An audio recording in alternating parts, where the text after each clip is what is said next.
বউ কইব তুই আর আমার ঘরে ফিরবি না, তুই বাইর। কারণ প্রত্যেকের ভিতরে হারামের প্রতি নিষেধাজ্ঞা আছে না নাই? এই জন্য এটাকে বলা হয় মুনকার। কি বলা হয়? মুনকার মানে মন নিষেধ করে, মন নিষেধ করে, আপনার ইন্দ্রিয়গুলো নিষেধ করে, আপনার শরীরের অঙ্গ প্রত্যঙ্গ নিষেধ করে। ডোন্ট ডু দিস, এটা করো না, করো না, করো না।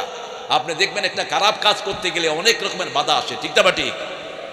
চারিদিকে চকবক করে, বিড়ি যখন নতুন খায় এক টান দেয় আর চারিদিকে ঘুরে, কেউ দেখে কিনা, তার মানে এটা খারাপ কাজ। এটা কি কথা বলেন? খারাপ কাজ, গোপনে টানে। আপনারা তো ভালো মানুষ। সিলেটে এক মসজিদে গিয়ে দেখি 3 জনে বিড়ি খাচ্ছে মসজিদের ভিতরে। বললাম আপনারা কারা? কয় আমি ইমাম, উনি সেক্রেটারি, উনি সভাপতি। আমিও মুখ বেঁধে হঠাৎ করে ঢুকে পড়ছি মসজিদে। রাসূল সাল্লাল্লাহু আলাইহি ওয়াসাল্লাম যখন সফর থেকে আসতেন 2 রাকাত নামাজ পড়তেন। কয় রাকাত? আর একটা দোয়া পড়তেন, পড়েন তাইবুনা আইবুনা হামিদুনা লিরাব্বিনা সাজিদুন, তাইবুনা আইবুনা হামিদুনা লিরাব্বিনা সাজিদুন। আমিও প্রত্যাবর্তিত হলাম, আমি তওবাকারী হলাম, আমি প্রশংসা করলাম, আমি সেজদা করলাম। কার জন্য? কি সুন্দর 2 রাকাত নামাজ পড়তেন। প্রথম দাঁত মাজতেন। কি মাজতেন? দাঁত মাজতেন। রাহমাতাল লিল, রাসূলের উপর দাঁত মাজা ফরজ ছিল। 2টি কাজ ফরজ ছিল এক্সট্রা আমাদের ছাড়া। দাঁত মাজতেন আর তাহাজ্জুদ পড়তেন, এই 2টি ওনার উপর ফরজ ছিল, এটা আমাদের উপর ফরজ না। রাসূল বলছেন যদি উম্মতের কষ্ট না হতো আমি তাদের উপর দাঁত মাজাটা ফরজ করে দিতাম। আমাদের লোকেরা আহারে কি সমস্যা, অনেকের মুখের সমস্যা। মুখে লং রাখবেন, লং কি রাখবেন? লং রাখবেন আর এলাচি খাবেন, তাহলে দাঁতের মাড়ি এমনি ভালো হয়ে যাবে। আর আম পাতা দিয়ে দাঁত মাজবেন, বিনা পয়সায়। আর কত চিকিৎসা দিবেন? হ্যাঁ, কি দিয়ে? আম পাতা। কি দিয়ে? আম পাতা। সব রোগের ঔষধ এই দাঁতের। দাঁতের এই পুজ যায় যে অনেকে, এই পুজের ঔষধ হলো এই দাঁত, আম পাতার রস। আম পাতা মাজবেন আর আম পাতা নষ্ট করবেন না। একটা পাতা অনর্থক ছিঁড়বেন, জবাব দিতে হবে কার কাছে? কার কাছে?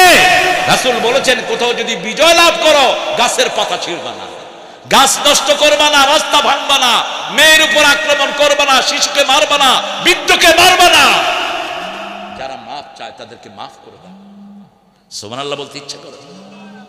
86টা যুদ্ধ করেছেন, আমরা এক যুদ্ধের ঠেলায় সিট হয়ে গেছি। 86টা যুদ্ধ করেছেন 10 বছরের জীবনে। আমি হিসাব করলাম 27টাতে নিজে সেনাপতি, আর বাকি এই সবগুলো তিনি চালালেন 63টা। চিন্তা করলাম প্রতি 3 মাসে একটা করে যুদ্ধ করেছেন। রাহমাতাল লিল আলামিন। মুখে আঙ্গুল দিয়ে ইসলাম আসবে না। আপনি আবার যাচ্ছেন?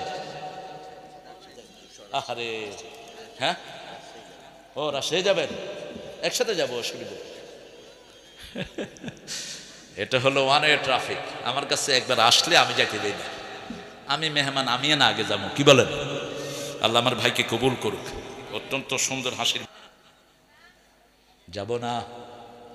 প্রথম দিন শেষ, দ্বিতীয় দিন আসছে একই অবস্থা। পোশাক টোশাক পরে নিয়েছি, বিবি এসে সামনে হাজির। কই যাইবা? প্রত্যেক দিনে তো যাওয়া, গতকালকে গেলে না, আজকে কই যাইবা? কোনা যাবো না।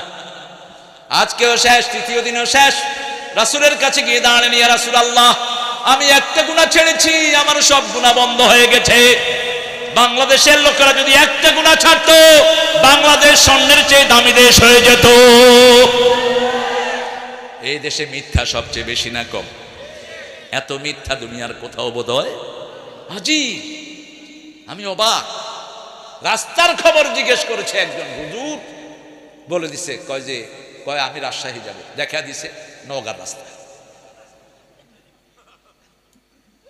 দেখা দিয়ে ওরা হাসতেছে, জানা না ইচ্ছে করে করেছে, হাসতেছে ওরা। আমি দূর থেকে দেখলাম, আমি দাঁড়া করালাম, কই জানান? হুজুর রাজশাহী যাচ্ছি। কই এটা নওগাঁ যাচ্ছে। কই যে দেখা দিল, ওই যে হাসতেছে। দেখে তুই কি মনে করস মূর্খ? যারা মিথ্যা বলে তাদের দুনিয়াও শেষ, আখিরাতও। মুনাফিকের প্রথম কাজ কি? কত কাজ কি? আমরা আজকে ওয়াদা করব মিথ্যা কথা বলবো না, মিথ্যা পড়াবো না। ঠিক না বেটি? আমাদের দেশে মিথ্যা পড়া আছে না নাই? আগডুম বাগডুম, এগুলো কি পড়া? এগুলো কি পড়া? আগডুম বাগডুম অর্থ স্যাররাও জানে না। হাট্টিমা টিম টিম তারা মাঠে পাড়ে ডিম, তাদের মাথায় কি? খাড়া দুটো সিং তারা হাট্টিমা টিম টিম। আমার বাচ্চাকে স্কুলে পাঠালাম, বাচ্চা এসে কয় আব্বা স্যারেও বুঝে না আমিও বুঝি না। কয় কি? স্যারে কয় হাট্টিমা টিম টিম। আমি কই এটা কি? কয় তারা মাঠে পাড়ে ডিম, তাদের মাথায় খাড়া দুটো। কিসের মিথ্যা পড়া পড়াও? এসব বাজ পড়া পড়াবা না। প্রথম ওহী হলো রবের ওহী, ঠিক না বা ঠিক? ফাসাল্লি লিরাব্বিক, রবের জন্য নামাজ, ঠিক না বা ঠিক? আগে আল্লাহ বলেছেন রবের জন্য পড়া, ইকরা বিসমি রাব্বিকাল্লাযী খালাক, রবের নামে পড়ো, তাহলে তোমার বাচ্চা রবের নাম ধরে দোয়া করবে। রাব্বিরহামহুমা কামা রাব্বায়ানি সগীরা। পড়েন রাব্বিরহামহুমা কামা রাব্বায়ানি সগীরা। আল্লাহ আমাদের সবাইকে কাউসার দান করেন।